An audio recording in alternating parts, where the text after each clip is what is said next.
Welcome to the Zinnov podcast. You are listening to our Business Resilience series, where we bring to you conversations with eminent industry stalwarts and thought leaders from across the globe as they share their insights on overcoming challenges and the mindset that helps them navigate through journeys of crisis resilience and growth. Thank you for joining this session today. I am Praveen Bhadada, Managing Partner at Zinnov, and I will be your host today. In this episode of the Zinnov podcast, we will talk about the small and medium business segment in India, also known as the SMB segment. India has more than 75 million SMBs that form the cornerstone of India's economic contribution, upwards of 30% of country's GDP, and employs over 130 million people.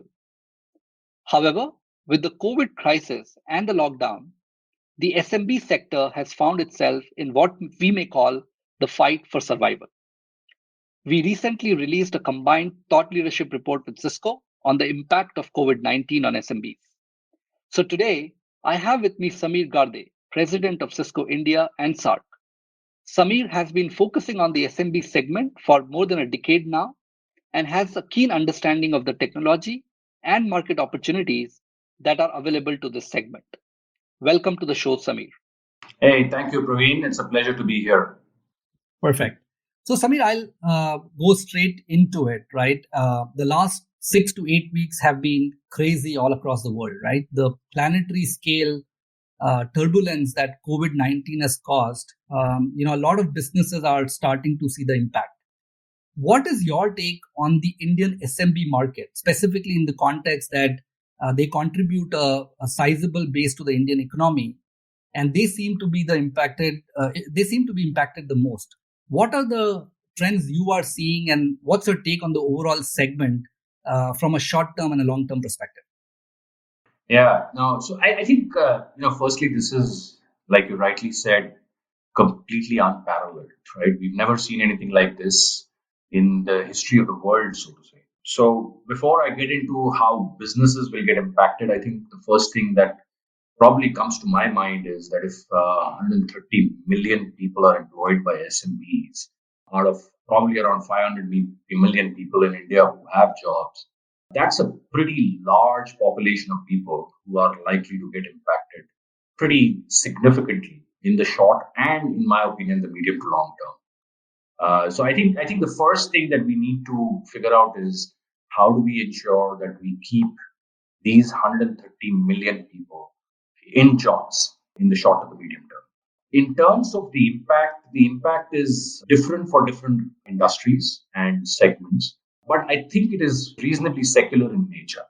When I say secular, I mean there are probably fewer industries who have a positive impact and many more industries which have a negative impact. And I don't want to sound pessimistic or discourage what the future will look like, but I think that is the reality for at least the next 6 to 9 months, if not more. One of the things that I feel very strongly about is the manufacturing industry, right, which is a large proportion of the SMBs, around 15 million out of 75 million. Massive disruption, no production, very little deliveries, of course. In fact, no deliveries. We saw some of the auto sector numbers which came out where April saw literally zero deliveries of automobiles. And there are a whole host of SMEs in that sector which have been supplying to these large auto companies. And they've been very, very significantly impacted. Anything which is non-essential in nature, and pretty much other than food and masks, everything else seems non-essential at this point in time. So I expect kind of a wave of consolidation. Think of it like probably 100 boats, each representing, let's say, 250,000 or 750,000 of SMBs going in a turbulent sea, and probably only 20 will make it on the other side of the shore. So we got to go figure out how we help the remaining 80 to at least go closer to the shore. So that's one. I think manufacturing clearly will get the biggest impact. The other impact I see definitely is other than groceries and personal care, I think overall retail will get disrupted significantly because, and it'll have impact on consumer companies and their suppliers. that typically operate on very thin margins, right? I don't see us buying clothes. Apparel is going to be massively impacted. I don't see us buying non-essential items. Let me give you an example. I was looking for, a tube light the other day, and the grocery store guy said, "Sir, we are not prioritizing that right now." And so I think there are places and things which will get impacted. But in my opinion, I think the biggest impact is probably going to be on two industries. One is real estate. I don't see, at least on the commercial real estate side, a very large uptake of properties by office or corporates. And anything that supports, any SME which supports the real estate industry is going to get impacted. And the second big one is, I guess, travel and tourism, right? Most of us have cancelled most of our plans, at least for the next 3 to 6 months, if not more. And domestic travel is probably going to get impacted as much as international. Right? This is not a case where one country is impacted. This is 200 countries around the world which have got impacted. So I think if I was to kind of put it this way, if demand comes back, manufacturing might come back, but certain industries within manufacturing will continue to have an impact, like auto. Retail, I think some of it might come back, but travel, tourism, real estate, I think those are industries which will get severely impacted for the long. Absolutely. And I think in our conversations with some of the larger manufacturers, one of the things that bigger companies are trying to do is to diversify. How much of that is feasible in the SMB context, Sameer, right? Specifically when these businesses are very small, they depend on a few customers to keep the lights on. Is the pivot or is the diversification even a possibility, specifically in the Indian context? What are you hearing from your SMB customers in the manufacturing domain? I think it cuts both ways, right? If you're a small, medium business, you are more agile, and you may not have the cash at the same time to pivot. So I would recommend starting with the customer. Pivoting will be probably easier for services and even retail kind of people and SMEs. Not so easy for the manufacturing folks, unless they can add things which make it relevant for them. So, for example, if an air conditioning manufacturer, I'm just making it up, right? If an air conditioning manufacturer was to add things which will add hygiene, which is adding value in terms of either filters or stuff like that, that could be something. And I'm making these things up on the fly, right? I don't know what's going to happen eventually. But I think the idea needs to be around talking and staying in touch with your customer. And customers and consumers will give you the ideas on how and where to pivot. A lot of people think I will think in a vacuum and figure out what next for my business. But in my opinion, it's always best to continue to stay in touch with customers and ask them the question, what more would you want from us now in this environment? Yeah, so great, Sameer. I think your point on manufacturing as well as services and wholesale trade is spot on. In fact, in our conversations with SMBs and services as well as wholesale trade, we are seeing that they are increasingly leveraging technology to find their pivots or continue to engage with their customers. Now, you specifically coming from that background and Cisco at the front and center of providing collaboration solutions to individuals and businesses, how are you seeing the role of technology in enabling SMBs to deal with the current pandemic situation and eventually come out of it? Yeah, I think technology has a spectrum, right? Typically, when you talk to someone like a Cisco, you would expect it to be the high-end enterprises and large government companies or departments using our technology. It's not very easy to fathom how Cisco technology can be used for small and medium businesses.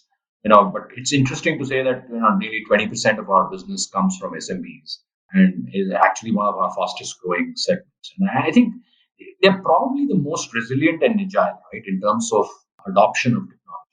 Personally, at this point in time, what we're seeing is if I can do it online, I will. I think that's probably the biggest trend that we are seeing. I think the new low-touch economy is rising, right, from the new rules of social distancing. And technology will and has to fuel this economy and will be core to all that we do. I think what we are also seeing is a lot more customer acquisition happening through online, enhancement in terms of customer experience. I used to trust one person when I was younger, right? The person who used to come and deliver my letters, like a postman. So I think I will trust, there'll be a higher incidence of trust on versus the product itself to kind of ensure that you get delivery at home for anything that you need. We are seeing a lot of uptick on what we call crisis tracking and management, setting up crisis management platforms that leverage AI and predictive analytics at a high level on the enterprise and on the government side, which can help SMBs, right? Because if you have that data, you know where you can travel, you know where you can access customers, and you know where you can't. So your productivity will be higher based on these crisis tracking and management systems that are. And we are helping a lot of governments. We are helping Ministry of Health. We are helping a lot of state governments. Digital technologies can also enable MSMEs to increase efficiency, right? I think this is probably the time in the last 30 years where IT companies have been talking about saying do more with less. This is probably the right time for doing more with less for SMEs, right? Conserve cash. And how do you use digital technologies to conserve cash? Become globally competitive, right? I think there will be certain countries which will, and forget about countries, right? So if you're in Bangalore or if you're in Maharashtra and you have a problem because customers in Maharashtra are not accessible, online gives you the ability to access customers somewhere else within the country or access customers outside in a country which is less impacted. So I think just adoption of online technologies, adoption of video technology. Video is the new voice, in my opinion, right? It's probably unprecedented, the usage of video that we have seen. For example, in the month of January, we saw WebEx usage of around 6-7 billion minutes in a month. Last month, we saw globally around 28 billion minutes of WebEx being used. 28 billion from 7 billion. So that's a 4 times increase in WebEx usage. Little less than 100 million people attended WebEx meetings in January. In the month of April alone, we had 500 million people, 5 times the number of people attending WebEx video meetings. So I think there is, people are very resilient. People adopt technology very fast when you are pushed to the wall. And then it becomes part of your DNA. Then it becomes part of your daily BAU life, right? So I think that's a great point, Sameer. The way the SMBs have showcased resiliency and adaptation by pivoting and by leveraging technology is phenomenal. Thank you so much, Sameer, for those insights. However, I think we have barely scratched the surface when it comes to talking about the impact of COVID on the SMB sector. So we will continue our conversation in the second part of this podcast. Thank you, audience, for listening to the part 1 of this podcast. Do tune in to the second part to know about the role of government and technology companies in keeping the SMB sector afloat. Thank you. Thank you for listening to this episode of Zinnov's Business Resilience series. Stay tuned for more such interesting episodes and subscribe to our podcast on Google Podcast, Apple Podcasts, Spotify, or wherever you get your podcasts from. To know more about Zinnov, and if you believe we can help with your problems, please visit our website www.zinnov.com or drop us a note at info@zinnov.com. Thank you again, and don't forget to tune in to our next episode.